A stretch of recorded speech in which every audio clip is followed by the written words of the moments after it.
Hi friends, कैसे हैं आप लोग। फ्रेंड्स, इस वीडियो को पक्का देखिएगा। इस वीडियो में मैं एक्चुअली बात करने वाला हूं कि 2024 देखिए, आज से कुछ दिनों में 3-4 दिनों में हम सभी नए साल का स्वागत करेंगे। तो नए साल में अगर आप फॉरेन जाने का प्लान कर रहे हैं काम करने के लिए, ठीक है, तो आपको कैसे प्लान करना चाहिए। समझ लीजिए आपने कुछ नहीं किया अभी तक, मतलब आपने कुछ डिसाइड नहीं किया कि आपको कैसे आगे बढ़ना है। गाइडेंस जो मैं बोलता रहता हूँ ना, मेरे पास आइए गाइडेंस लीजिए, तो मैं आपको अपने एक्सपीरियंस से जो मैंने दुनिया देखी है उसके हिसाब से आपको बताने वाला हूँ। अब देखिए, ये मेरा एक्सपीरियंस है, अगर आपका इससे फ़ायदा होता है तो वेल एंड गुड, अगर नहीं होता है तो आप लोग खुद समझदार हैं, आप लोग कहीं और से देख सकते हैं। अब देखिए, सबसे पहले फ्रेंड्स एक चीज़ को समझिए। सबसे पहली चीज़ क्या है, आपको अपना स्किल जानना है कि आप किस जॉब प्रोफाइल में आपको बाहर जाना है। सबसे पहले आपको ये जानना है कौन सी जॉब प्रोफाइल में आपको बाहर जाना है। सबसे पहला ये चीज़ आप देखिए। अभी हम क्या करते हैं, ठीक है, कि अरे भाई वो वेटर में गया है तो मैं भी वेटर में जाऊंगा, वो कारपेंटर में गया मैं कारपेंटर में जाऊंगा। Second point, don't copy others. मतलब दूसरे को देख के अपना करियर प्लान मत करिए, आप ही का लॉस होगा इसमें, ठीक है। जो भाई साहब हैं जिनको देख के आप कॉपी कर रहे हैं, क्या पता उन्होंने उस स्किल पे मास्टरी की हो और आपकी मास्टरी ना हो। अपने स्किल को जानिए। इसलिए सबसे इंपॉर्टेंट पॉइंट 2024 का क्या है, अपने स्किल को जानिए, ठीक है। आपका स्किल क्या है उसको जानिए। अगर स्किल जान लेंगे, आपकी पता है आधी प्रॉब्लम दूर हो जाएगी, ठीक है। सेकेंड मैंने आपको बताया, डोंट कॉपी अदर्स। अपना फ्यूचर और अपना करियर खुद डिसाइड करिए, ठीक है। अब देखिए, सबसे इंपॉर्टेंट होता है इसके बाद selection of country. Selection of country, क्योंकि हम लोग क्या होता है, जो मैंने सेकेंड पॉइंट बताया, कॉपी, दूसरों को कॉपी करके हम क्या करते हैं, भाई चलो वो फ्रांस गया तो हम भी फ्रांस चले जाते हैं। उनका केस और आपका केस अलग अलग है, ठीक है। तो आप सिलेक्शन ऑफ कंट्री करिए। अब सिलेक्शन ऑफ कंट्री में आपको कौन कौन से पॉइंट्स देखने हैं, ठीक है। अगर आप शुरू में ही यूरोप की किसी बड़ी कंट्री में जाना चाहते हैं, ठीक है, जैसे फ्रांस हो गया, ठीक है, जर्मनी हो गया, तो अगर आपके पासपोर्ट में जो मैं बताने वाला हूँ अगला पॉइंट वो नहीं है तो आपको कुछ नहीं होगा। वो अगला पॉइंट क्या है, ट्रैवल हिस्ट्री।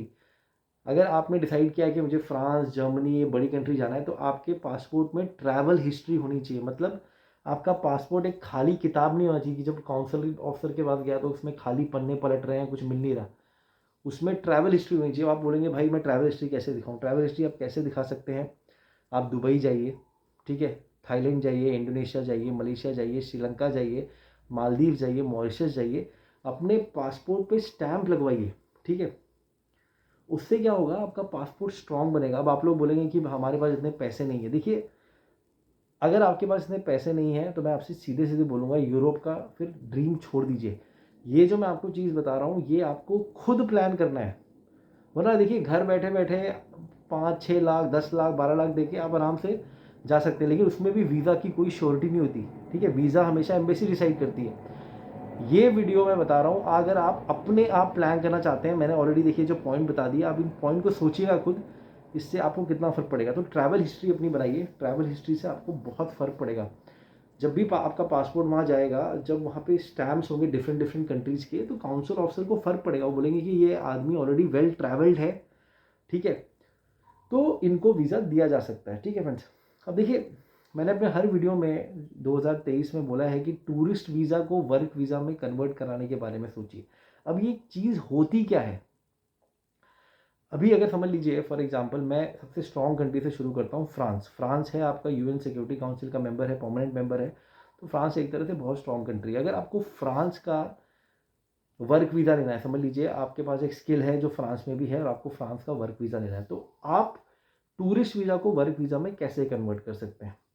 सबसे पहले मैंने आपको बताया, अगर आपको फ्रांस का वीज़ा लेना है, टूरिस्ट वीज़ा, तो आपको ट्रैवल हिस्ट्री दिखानी पड़ेगी, अदरवाइज मुश्किल है, ठीक है। आप क्या करिए, आप अपने पहले अपना ट्रैवल हिस्ट्री बनाइए, ठीक है। उसके बाद जब आप अप्लाई करते हैं, ठीक है, जब आप टूरिस्ट वीज़ा आपको मिल जाता है, टूरिस्ट वीज़ा लेके जब आप वहाँ पहुँचते हैं, ठीक है, आप वहाँ एम्प्लॉयर्स को ढूंढिए जो आपने ऑलरेडी अपना होमवर्क इंडिया में बैठ के कर लिया होगा, ठीक है। जब आपको वीज़ा मिलता है उसके ऑलमोस्ट 20 दिन बाद ही आप ट्रैवल करते हैं, एक दिन तो कोई जाता नहीं है, 15-20 दिन बाद ट्रैवल करिए। उन 15-20 दिन में आप ये डिसाइड करिए कि कौन कौन से एम्प्लॉयर्स को जाके आप मिलेंगे, ठीक है। और देखिए जो रिक्रूटमेंट एजेंसी होती हैं कोई किसी को दरवाजे से भगाता नहीं है, अगर आप उनके पास जाएंगे सब आपको बिठाते हैं, बात करते हैं, वो भले ही आपको सेलेक्ट ना करें बट बात पक्का करते हैं, ठीक है। ये हर जगह होता है, तो आप जाके मिल सकते हैं रिक्रूटमेंट एजेंसी से, जाके मिलिए, अपना अच्छा सा CV कवर लेटर बनवाइए, ठीक है, वो जाके दीजिए। थोड़ी अगर इंग्लिश आपकी अच्छी नहीं है, इंग्लिश पे मास्टरी करिए। अगर आप जैसे फॉर एग्जांपल मैं फ्रांस की बात कर रहा हूँ तो फ्रेंच के कुछ वर्ड सीखिए, ताकि जब आप किसी को वहाँ पे विश करें तो फ्रेंच में करिए, बॉन्जोर बोलिए, ठीक है। उससे सामने वाले पे ये असर पड़ेगा कि ये आदमी हमारी कंट्री में आने की कोशिश कर रहा है, हमारी लैंग्वेज सीख रहा है, इससे फ़र्क पड़ता है, ठीक है फ्रेंड्स।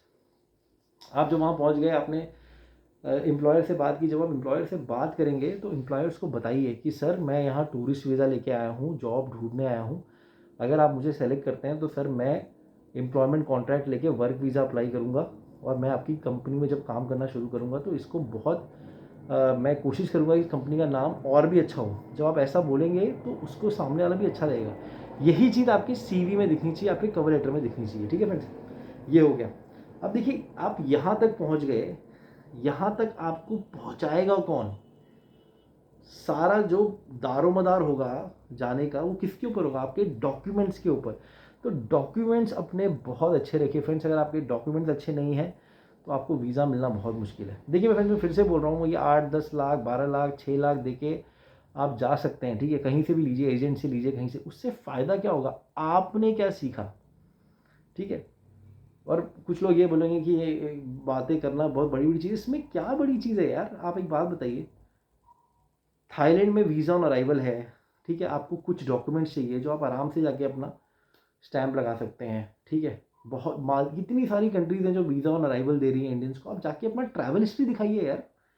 वीज़ा ऑन अराइवल है, मतलब कोई भी जा सकता है वहाँ पे, ठीक है। वीज़ा ऑन अराइवल है, बहुत सारी वीज़ा फ्री कंट्रीज़ हैं इंडियंस के लिए, वहाँ जाइए आप, अपने पासपोर्ट को स्ट्रॉन्ग बनाइए, उसके बाद अप्लाई करिए, आपको 100% वीज़ा मिलेगा। क्यों नहीं मिलेगा? आप कोशिश तो करिए, ठीक है।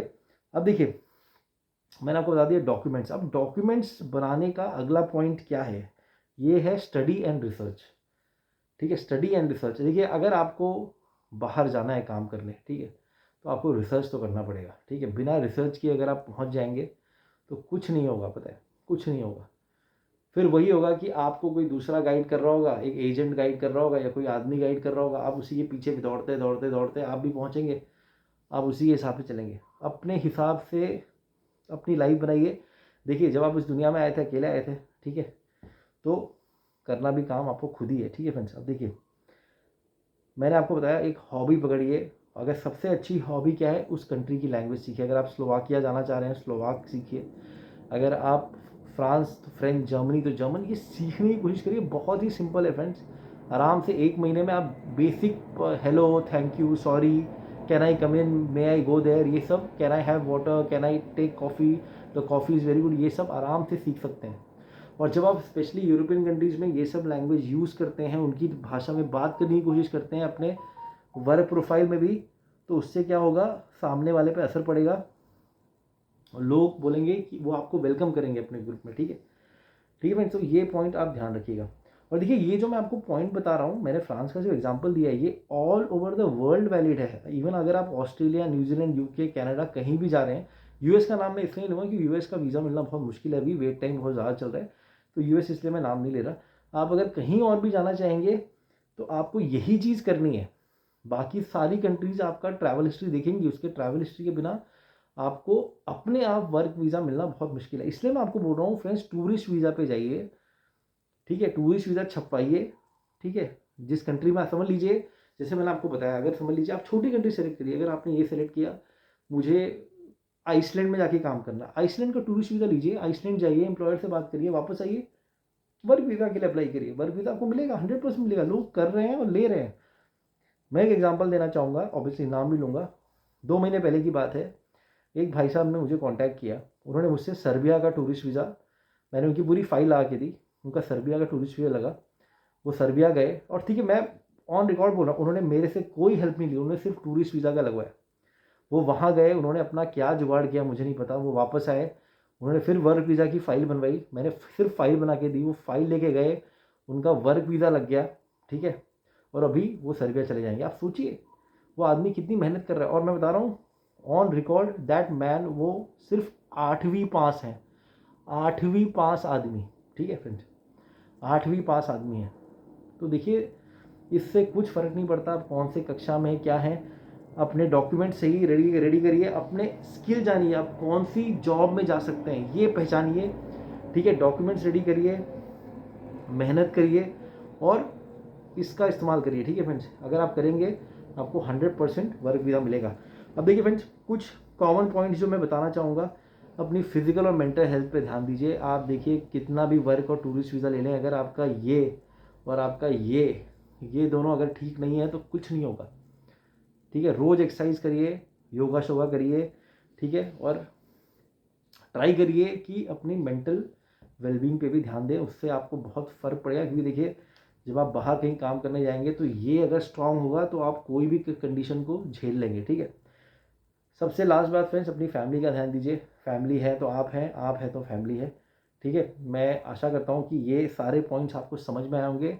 आपका भाई आपके साथ हमेशा है, कभी भी आपको डाउट होता है फ्रेंड्स, आप मेरे से आके गाइडेंस ले सकते हैं फ्रेंड्स, ठीक है। 1-2 क्वेश्चंस मैंने बताए हैं, अगर आपको अर्जेंट एक क्वेश्चन की हेल्प चाहिए, आपका काम रुका हुआ है, मुझसे पूछिए, मैं आपसे कोई चार्ज नहीं लूँगा। मैं बता रहा हूँ, मैंने हमेशा बोला है। लेकिन अगर आपको डिटेल्ड गाइडेंस चाहिए फ्रेंड्स, मैं आपको बता रहा हूँ, मेरा गाइडेंस लीजिए, मेरी टीम और मैं आपको ऐसा बताएंगे कि आप एकदम श्योर हो जाएंगे कि उस वही कंट्री आपको जाना है, ठीक है फ्रेंड्स।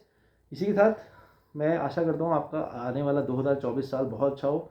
और thank you so much friends, आपने इतना मुझे हमेशा सपोर्ट किया है और आपका भाई हमेशा आपके साथ है। और प्लीज़ फ्रेंड्स अपने आप चीज़ें करिए और आप देखेंगे अपनी मेहनत से अगर जाएंगे तो मेहनत का फल कितना मीठा होगा। Take care and God bless.